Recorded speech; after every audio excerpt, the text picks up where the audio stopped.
Auriez-vous, vous aussi, rencontré un voyageur du temps? Changer le cours du temps. Mais comment? En 2016, l'administration d'Obama déclassifia de nombreux dossiers de la CIA. Parmi des centaines de milliers, plusieurs ont été divulgués par erreur.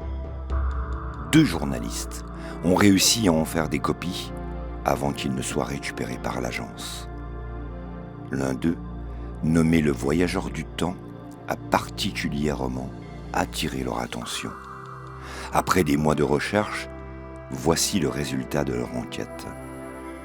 Bruce Byrne, passionné de légendes urbaines, était étudiant en informatique à l'université technologique Stephen du New Jersey. En juillet 2002, il découvre une anomalie. Il est convaincu d'avoir la preuve de l'existence d'un voyageur du temps. Il présente à ses colocataires, Travis et Tony Manzaro, plusieurs photos en guise de preuve. Bien que sceptiques, ceux-ci acceptent d'aider Bruce. Une semaine plus tard, il découvre l'identité du mystérieux individu.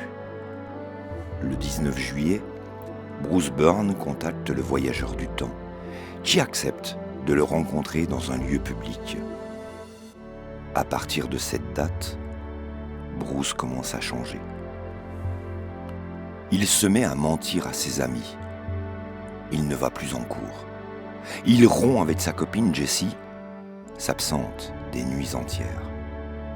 Il vole le caméscope de Tony et refuse de donner une quelconque explication à ses faits et gestes.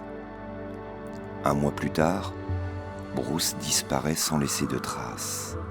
Les cassettes et le journal intime de Bruce ont été retrouvés par Travis et Tony, puis saisis par la CIA.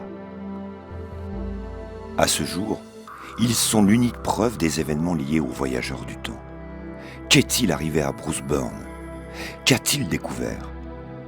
La vérité va être révélée pour la première fois et va changer le monde tel que nous le connaissons.